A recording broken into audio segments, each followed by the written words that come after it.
ray RS bisects angle PRQ. So this is a ray in RS, and recall that the first letter that lets you know that that's the endpoint.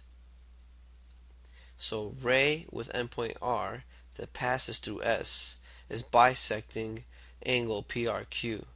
So let me draw the situation here. So we have an angle PRQ.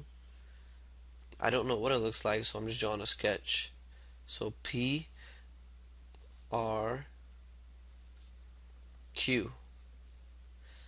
Always remember that when you have 3 points and you're naming an angle, that the R is the vertex. So that's the vertex, which is here, the common endpoint for the two rays. So here's angle PRQ, and they're telling us that ray RS bisects this angle. So here's my endpoint R, right? That's the endpoint, and it's passing through the point S. And it has to pass through S such that it's bisecting this angle. So bisect, well, that means to cut in half. So it's cutting something in half. So I'm going to draw my ray so it looks like it's basically cutting this angle in half. And this is the endpoint R, it's passing through S. So S is somewhere along this ray.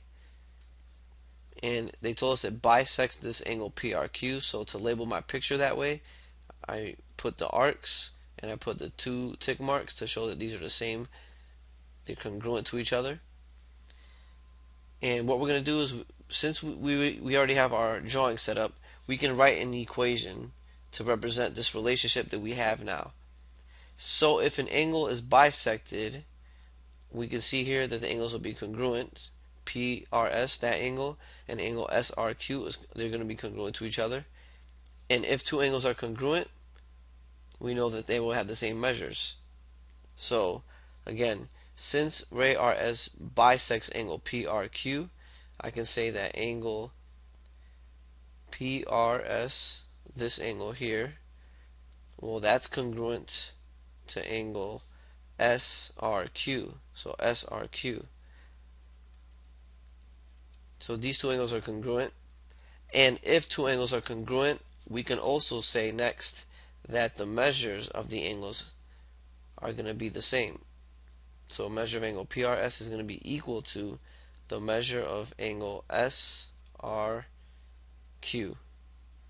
So if we know we have an angle bisector, so a ray that bisects an angle, we know that we're going to have two congruent angles.